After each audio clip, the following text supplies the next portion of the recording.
तो दोस्तों देखिए, क्वाड्रेटिक इक्वेशन का हमने ट्रिक से भी सॉल्यूशन करना सीख लिया है और बाय फैक्टराइजेशन मेथड से भी हमने सॉल्यूशन करना सीख लिया है।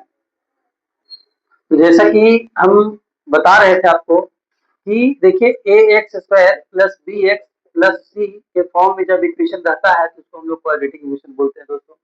और एक्स स्क्वायर है मीन्स दैट ये कि जो मेरा दिया हुआ रहेगा कोई सा भी इक्वेशन उसका दो आंसर आने वाला रहेगा। कितना आंसर आने वाला रहेगा? दो आंसर आने वाला रहेगा। और ये जो है 10th क्लास में पढ़ना है। यदि मैं दो आंसर का बात करूं तो मतलब एक अल्फा में मान लेता हूँ, दूसरा बीटा, और इसी को मैं रूट बोलता हूँ। क्या बोलता हूँ दोस्तों? रूट्स बोलता हूँ। अगर बोलूँ a x square plus b x plus c का रूट्स क्या होगा तो हम बोलेंगे अल्फा और बीटा, जो कि दिया गया है। जो भी आंसर आ रहा है एक्स का हमने जो मान निकाला है अल्फा की जगह पे रखेंगे और बीटा की जगह पे रखेंगे। सही दोस्तों? तो इस तरह से रूट्स हमारा अल्फा और बीटा आएगा। और अल्फा बीटा किस फॉर्म में आएगा, उसका नेचर कैसा रहेगा, ये जो है डिस्क्रिमिनांट पे डिपेंड करता है। किस पे डिपेंड करता है दोस्तों? डिस्क्रिमिनांट। डिस्क्रिमिनांट जिसको कि हम लोग विवेचक या विविधकर बोलते हैं। क्या बोलते हैं? या तो विवेचक बोलते हैं या तो विविधकर बोलते हैं। विवेचक बोलते हैं या तो विविधकर बोलते हैं दोस्तों। सही है? उसको हम लोग डी से डिनोट करते हैं। तो डी जो है वो ये बताता है कि जो हमारा रूट का नेचर रहेगा वो कैसा रहेगा। सही है दोस्तों? तो देखिए तीन कंडीशन हो सकता है। कितने कंडीशन होंगे? तीन कंडीशन होंगे। पहला तो ये कि डी जो है जीरो के बराबर आ जाए, मतलब डी का जो हम मान निकालेंगे वो जीरो आ जाए। फिर दूसरा कंडीशन ये कि डी का मान जो है वो जीरो से बड़ा आ जाए। और तीसरा कंडीशन ये कि डी का मान जो है जीरो से छोटा आ जाए। तो देखिए डी का मान यदि जीरो आ जाए उस कंडीशन में दोनों रूट जो मेरा रहेगा, दोनों रूट मतलब अल्फा और बीटा दोनों रूट मेरा रहेगा, वो क्या रहेगा दोस्तों? रियल रहेगा और इक्वल रहेगा। रियल रहेगा एंड इक्वल रहेगा। सही है दोस्तों? फिर मैं बात करता हूं कि डी का मान यदि जीरो से बड़ा हो जाए, डी का मान यदि जीरो से बड़ा हो जाए उस कंडीशन में भी जो रूट मेरा रहेगा वो सबसे पहले तो रियल रहेगा, ये तो पक्का है क्योंकि जीरो से बड़ा है तो वो रियल ही होता है। सही है ना? इसमें रेशनल और इरेशनल होता है। तो डी का मान सबसे पहले मैंने बताया कि जीरो से बड़ा रहता है उस कंडीशन में इसका जो नेचर रहेगा रूट का वो रियल रहेगा एंड अनइक्वल रहेगा। क्या रहेगा दोस्तों? अनइक्वल। और डी का मान यदि जीरो से छोटा होता है, डी का मान यदि जीरो से छोटा होता है उस कंडीशन में जो मेरा रूट रहेगा वो कैसा रहेगा? इमेजिनरी रहेगा। इमेजिनरी एंड अनइक्वल रहेगा। इक्वल एक ही कंडीशन में रहेगा। इक्वल देखिए एक ही कंडीशन में रहता है जब डी का मान क्या हो जाए? जीरो हो जाए। और अनइक्वल इसके अलावा दो कंडीशन में रहता है, या तो जीरो से बड़ा हो जाए या तो जीरो से छोटा हो जाए। इस कंडीशन में अनइक्वल होता है, जीरो से छोटा हो जाए तो हमारा माइनस वाला टर्म हो जाता है कि माइनस हमारा क्या होता है, मतलब हमारा रूट रहेगा कुछ इस तरह से आएगा ए प्लस आई बी, ए प्लस आई बी। ए जो दिया गया है दोस्तों इसको एम प्लस आई एन कर लीजिए। क्या कर लीजिए? एम प्लस आई एन कर लीजिए। यदि अल्फा का मान ऐसा आएगा तो बीटा का मान ये कंफर्म है कि एम माइनस नहीं आएगा। सही है दोस्तों? ये इमेजनरी का बात होता है। आई जो है हमारा इमेजनरी वर्ड है और आई स्क्वायर बराबर मेरा क्या होता है? -1 होता है। सही है दोस्तों? अब देखिए मैं क्वेश्चन के साथ फॉर्मूला में इसमें और मैं आगे बढ़ता हूँ कि x का मान इसके बाद d का मान निकालने के बाद x जो है कैसे निकलता है तो मैं अभी आपको बता रहा हूँ दोस्तों। Minus b, minus b, minus b कौन सा? ये वाला जो b का रखेंगे उसको हम माइनस के साथ रखेंगे। प्लस माइनस यहाँ पे प्लस माइनस होगा क्योंकि एक बार प्लस करते हैं और एक बार हम माइनस करते हैं। और अंडर रूट डी, डी हमने क्या बताया? डी बराबर क्या होता है दोस्तों? डी बराबर अभी हमने नहीं बताया। तो डी बराबर जो फॉर्मूला होता है दोस्तों बी स्क्वायर माइनस 4ac होता है। क्या होता है दोस्तों? डी बराबर बी स्क्वायर माइनस 4ac। ये बी क्या है? बी हमारा ये वाला है, ये x का कोफिशिएंट है। और सी क्या है? सी ये है। और ए क्या है? तो एक्स स्क्वायर का कोफिशिएंट है। तो एक्स बराबर minus b plus minus under root d बटा 2 इंटू ए होता है दोस्तों। सही है दोस्तों? ये मेरा देखिए एक्स बराबर minus b plus minus under root d बटा 2 ए होता है फॉर्मूला। अब देखिए यहाँ से डी का वैल्यू डिपेंड करता है। डी अगर जीरो आ जाए तो ये वाला टर्म क्या हो जाएगा दोस्तों? जीरो हो जाएगा। और जीरो हो जाएगा तो माइनस बी में यदि मैं प्लस जीरो करूँ या तो माइनस जीरो करूँ और बटा 2a करूंगा तो दोनों रूट मेरा क्या आएगा? इक्वल आएगा दोस्तों। सही है। अब मैं बात करता हूँ, ये वाला जो हमारा फॉर्मूला होता है ये सिद्ध भी होता है, लेकिन प्रूफ भी होता है, लेकिन प्रूफ करने का ज्यादा कोई मतलब नहीं होता है, क्योंकि प्रूफ करने के लिए आप जान जाते हैं तो अच्छी बात है, लेकिन इसको जनरली पूछा नहीं जाता दोस्तों, इसलिए इसको मैं स्किप करके आगे बढ़ता हूँ। अब देखिए, अब मैं बता रहा हूँ कि फॉर्मूला भी होता है। फॉर्मूला ये होता है कि अगर मैं रूट्स का सम बोलूं, क्या बोलूं, रूट्स का सम बोलूं, या तो सम ऑफ रूट्स, दोनों सेम बात है। अगर मैं बात करूं अल्फा प्लस बीटा, तो माइनस बी अपॉन ए होता है, माइनस बी अपॉन ए, ये फॉर्मूला होता है। तो बी यहाँ पे क्या है दोस्तों, कॉफिशिएंट ऑफ एक्स, क्या है, कॉफिशिएंट ऑफ एक्स, और ए क्या है दोस्तों, coefficient of x square, coefficient of x square. सही है दोस्तों। और यदि मैं बात करूं अल्फा इंटू बीटा मतलब प्रोडक्ट ऑफ रूट, ये हमने बोला सम ऑफ रूट, ये क्या बोला दोस्तों, sum of root. Sum of root हमने क्या बोला कि माइनस बी अपॉन ए होता है, और प्रोडक्ट ऑफ रूट क्या होता है, प्रोडक्ट ऑफ रूट क्या होता है, तो अल्फा इंटू बीटा बराबर होता है सी अपॉन ए, सी अपॉन ए। तो सी हमारा क्या है, कांस्टेंट टर्म है, और ए तो अभी हमने बताया है कि कोएफिशिएंट ऑफ एक्स स्क्वायर है। क्या लिखेंगे, कांस्टेंट टर्म है ये, तो इसको हम क्या लिखेंगे, कोएफिशिएंट ऑफ,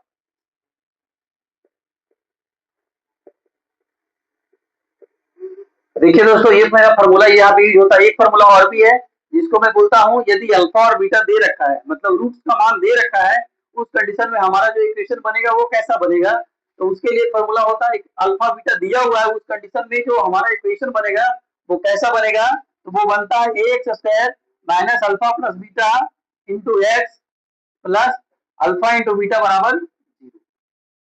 सही है दोस्तों, ये मेरा अल्फा बीटा दे रखा है, तो अल्फा प्लस बीटा को हम करेंगे यहाँ पे, और इसको एक्स के साथ गुना कर देंगे, फिर अल्फा इंटू बीटा करेंगे, बराबर में हम 0 ले देंगे। सही है दोस्तों, तो ये मेरा इक्वेशन का फॉर्मूला होता है।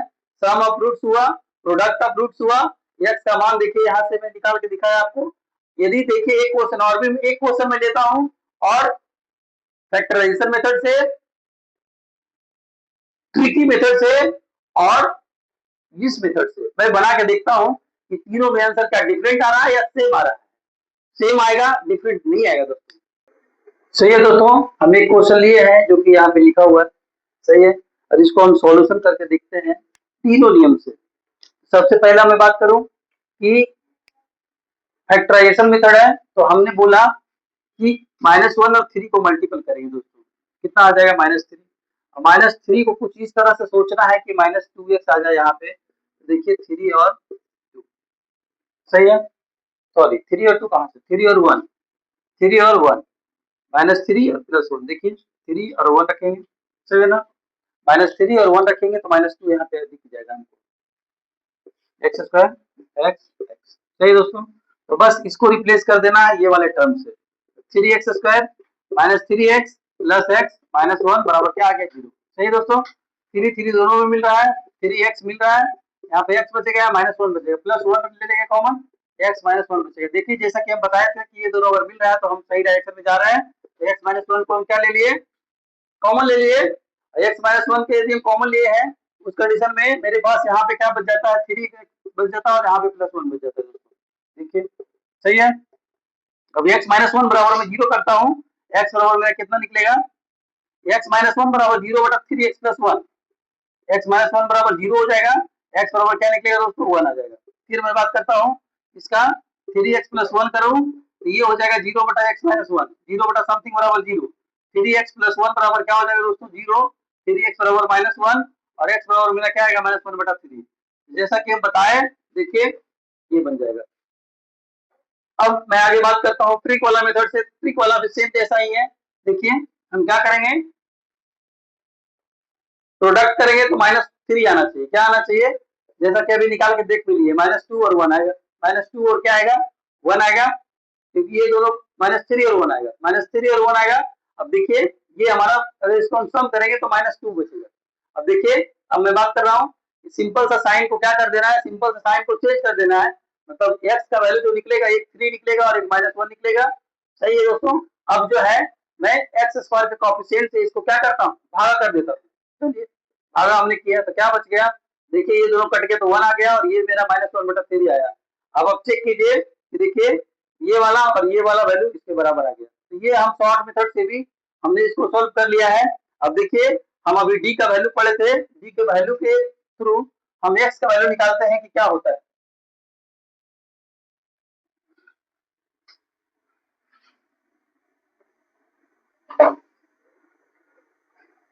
मुझे यहाँ पे सबसे पहले लिख लेना है कि ए बराबर कितना दिया हुआ है, 3 दिया हुआ है, बी बराबर -2 दिया हुआ है, सी बराबर -1 दिया हुआ है। सही दोस्तों। अब देखिए डी बराबर क्या होता है, डी बराबर बी स्क्वायर -4ac होता है। बी का मान कितना है -2, देखिए बी का मान क्या है -2, इसका स्क्वायर किया -4 इंटू ए का मान 3 इंटू सी का मान 1। देखिए दोस्तों ये 4 हो गया और ये कितना आ गया, 4 3 जा 12। सही है दोस्तों। बी का मान मेरा -2 है, 4ac 4a सही है। यहाँ सी का मान -1 था, 4 3 जा 12 माइनस माइनस प्लस 12 प्लस 7 कितना हो गया दोस्तों, 16।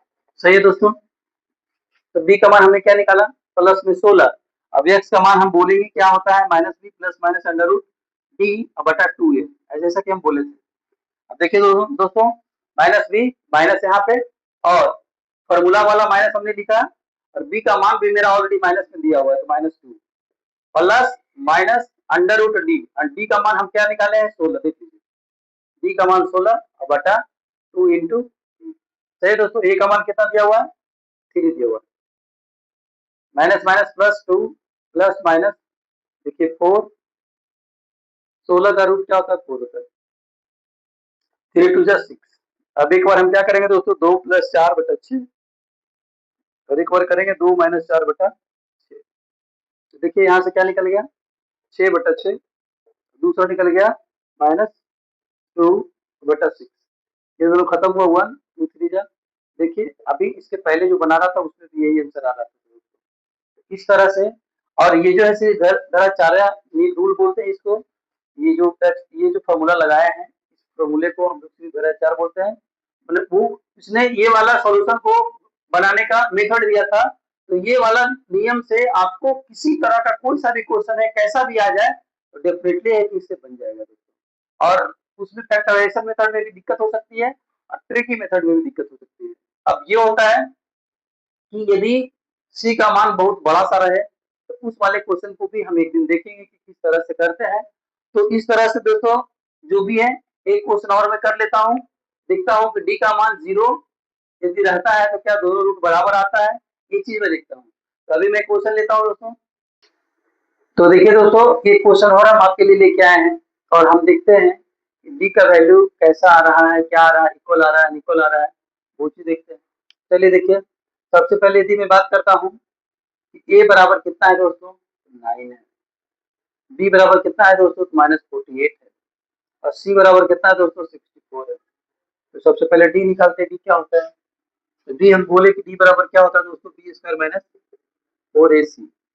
बी का मान कितना दिया हुआ है -48, -48 का स्क्वायर -4 इंटू ए का मान 9 और सी का मान 64 गुना है 48 का स्क्वायर करते हैं। देखिए 88 या 64 हाँ 8 को 32 64 छो 70 के शून्य 23 4 -36 36 चौका। देखिए दोस्तों हमने दोनों को गुणा किया है तो दोनों का वैल्यू बराबर आ गया है, दोनों हमारा कट जाएगा और डी का वैल्यू क्या हो जाएगा 0। तो अब देखिए डी का वैल्यू यदि 0 आया उस कंडीशन में हमारा एक्स का वैल्यू क्या हो जाएगा वो चीज मैं देखता हूँ। तो एक्स बराबर क्या हो जाएगा दोस्तों, formula -b plus minus under root d बटा 2 यही ना बताया था। -b मतलब माइनस ऑलरेडी ये फॉर्मूला वाला plus -48 plus minus under root 0 बटा 2 इंटू ए का वैल्यू कितना है दोस्तों 9। देखिए कितना आ रहा है 48 बटा 18। सही दोस्तों। और इसमें अगर प्लस करता हूँ 0 तब भी उतना ही वैल्यू आता है, -0 करता हूँ तब भी उतना ही वैल्यू आता है। मीन्स दैट ये कि मेरा अल्फा और बीटा का जो मान आने वाला है सेम आने वाला है। चलिए मैं देखता हूँ 6 से 6 8 जा 6 3 जा 8/3 आएगा दोस्तों। कितना आएगा दोस्तों? 8/3। दोनों रूट मेरा 8/3 आ जाएगा। सही है दोस्तों। तो इस तरह से हम किसी भी इक्वेशन का मान, हमने देखा कि डी का मान 0 आया है, डी का मान 0 आया तो दोनों रूट हमारा क्या आ गया दोस्तों? बराबर आ गया। दोनों रूट क्या आ गया है? अल्फा बराबर भी इतना आया, बीटा बराबर भी इतना आया। मीन्स दैट कि एक चीज क्लियर हो गया, यदि डी का मान 0 रहे उस कंडीशन में जो दोनों रूट आने वाला है वो बराबर आने वाला है। इस तरह से इस क्वेश्चन को आप जो है फैक्टराइजेशन मेथड से बनाइए, बनना थोड़ा सा मुश्किल हो जाएगा। लेकिन यदि मैं श्रीधराचार्य के रूल से यदि बनाता हूँ तो वो आसानी से बनेगा। देखिए, क्योंकि इसका रूट जो आने वाला है किस तरह का आने वाला है। मैं डी का बात करता हूँ दोस्तों, सबसे पहले ए बी सी लिखता हूँ। ए बराबर दिया हुआ है 2, डी बराबर दिया हुआ है -6 और सी बराबर दिया हुआ है 3 दोस्तों। यदि मैं डी का बात करता हूँ तो डी बराबर क्या बताया था? B square minus 4ac। D का वैल्यू कितना दिया हुआ है? -6। -6 का होल स्क्वायर किया, -4 इंटू 2 इंटू 3। देखिए दोस्तों, 6 6 36 और तो देखिए 36 माइनस 24 करते हैं तो 12 आता है। तो डी का वैल्यू क्या आ गया? 0 से बड़ा आ गया। अब देखिए, अब इसका रूट्स कैसा आता है वो भी मैं देख लेता हूँ। एक्स बराबर क्या होगा दोस्तों? -b plus minus under root d बटा 2। सही है। -b माइनस हम यहाँ लिखे, b का वैल्यू भी -6 है, -6 plus minus under root d, d का वैल्यू 12 दिया हुआ है दोस्तों, और 2 इंटू ए, 2 इंटू ए का वैल्यू कितना दिया हुआ है दोस्तों? 2। अब देखिए, यदि मैं बनाऊं इसको कितना हो जाएगा? 6 minus minus plus 6 plus minus. देखिए टोटल जो है कंप्लीट स्क्वायर नहीं है, उस कंडीशन में हम इसको करेंगे 2 2 जा 3, 2 2 जा 4, 4 3 जा 12 बटा कितना? 2 2 जा 4। सही दोस्तों। देखिए इसका रूट्स किस तरह का आ रहा है? 2 यहाँ से भी मिल रहा है, 2 यहाँ से भी मिल रहा है। 2 को हम बाहर निकाल लेते थे, यहाँ पे क्या बचेगा दोस्तों? 3 प्लस माइनस अंडर रूट 3 बटा कितना आएगा दोस्तों? 4। 2 2 जा 4। अब देखिए, यहाँ मैं बात करता हूँ कि अल्फा बराबर बात क्या हो जाएगा?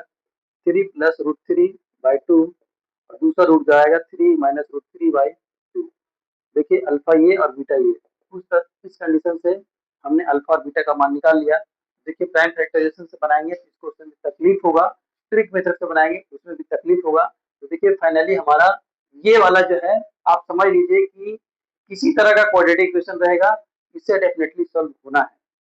अब कभी कभी ऐसा आ जाता है दोस्तों कि यहाँ पे -12 आया ना, तो -12 आ गया, यहाँ पे 12 आया है ना पॉजिटिव में आ रहा है, और कभी कभी आपको -12 दिख जाएगा। उस कंडीशन में भी क्या करना है, उस तरह का क्वेश्चन में देखता हूँ। तो दोस्तों एक क्वेश्चन देखिए आपके लिए हम ये लेके आए हैं, सही है ना, और इसको भी हम बनाएंगे। यदि आप चाहें तो फैक्टराइजेशन मेथड से बनाइए, परेशानी आएगा। चलिए मैं बता रहा हूँ, ट्रिकी मेथड में भी परेशानी आएगा दोस्तों। चलिए मैं बता रहा हूँ। इस तरह से क्वेश्चन दिया हुआ है तो सबसे पहले मैं लिखता हूँ एबीसी का मान, है ना, कि ए क्या दे रखा है, बी क्या दे रखा है और सी क्या दे रखा है। ए बराबर यहाँ पे 1 है दोस्तों, बी बराबर यहाँ पे 4 है और सी बराबर यहाँ पे 8 है। सही है ना। अब देखिए मैं बात करता हूँ, डी का मान निकालता हूँ तो डी बराबर क्या हो जाता है दोस्तों? B square minus 4ac। D का मान कितना दिया हुआ है? 4, 4 का स्क्वायर किया, -4 इंटू 1 का मान 1 इंटू 8। अब देखिए 4 4 जा कितना हुआ? 16। यहाँ पे कितना हो गया? 8 4 जा 32। अब देखिए यहाँ से मेरा -16 आ रहा है, डी का मान जो आ रहा है क्या आ रहा है? 0 से छोटा आ रहा है। डी बराबर क्या आ गया दोस्तों? -16। सही है दोस्तों। अब एक्स का मान मैं निकालता हूँ तो एक्स का मान क्या हो जाएगा? एक्स बराबर क्या पढ़े हैं? -b plus minus under root d बटा 2a। सही दोस्तों। अब मैं करता हूँ, डी का मान कितना है? -4 plus minus under root, D का मान कितना है दोस्तों? डी का मान -16 निकाला हूँ मैं, बटा 2 इंटू ए का मान कितना है दोस्तों? 1। अब देखिए यहाँ से मैं बात करता हूँ, यहाँ से क्या हो जाएगा? तो यहाँ से क्या होगा जो मैं देखता हूँ, -4 प्लस माइनस अंडर रूट 16 आया। अब देखिए 16 आया ना, तो आई स्क्वायर बराबर मैं क्या करता हूँ? -1। ऐसा कि होता है जो कि 11th क्लास में जाके पढ़ना है, कॉम्प्लेक्स नंबर पढ़ना है, उसमें पढ़ना है। आई स्क्वायर बराबर -1 होता है। यहाँ से मैं 16 आई स्क्वायर कर देता हूँ इसको, क्योंकि 16 में आई स्क्वायर गुना करता हूँ तो माइनस मेरा आई स्क्वायर के साथ शिफ्ट हो जाता है, बटा कितना? 2। अब देखिए दोस्तों क्या हो गया? -4 प्लस माइनस 16 का निकालता हूँ तो 4 आर स्क्वायर को बाहर निकालता हूँ तो आई स्क्वायर को यदि बाहर निकालता हूँ तो सिर्फ आई निकलेगा बटा 2। अब देखिए दोस्तों, अब 2 को मैं कॉमन ले लेता हूँ, 2 को कॉमन लेता हूँ -2 प्लस -2 आई बटा 2। 2 खत्म हो गया। इस तरह से अल्फा का मान मेरा आया है दोस्तों -2 प्लस 2 आई बटा 2। दूसरा मान -2 आई बटा 2। ये बीटा का मान आया है। इस तरह से दोस्तों ये मेरा सॉल्यूशन हुआ। और आपको ये वीडियो कैसा लगा? और मैं आपको मोटिवेशन का बात बोलता हूँ कि जिंदगी में हमेशा खुश रहिए। और मैं बता रहा हूँ कि आप करोड़ों लोगों से बहुत बेहतर हैं। करोड़ों लोगों जो है आपके पीछे हैं और आप उनसे बेहतर हैं यदि आपके पास पढ़ने का मौका मिल रहा है। Thank you very much.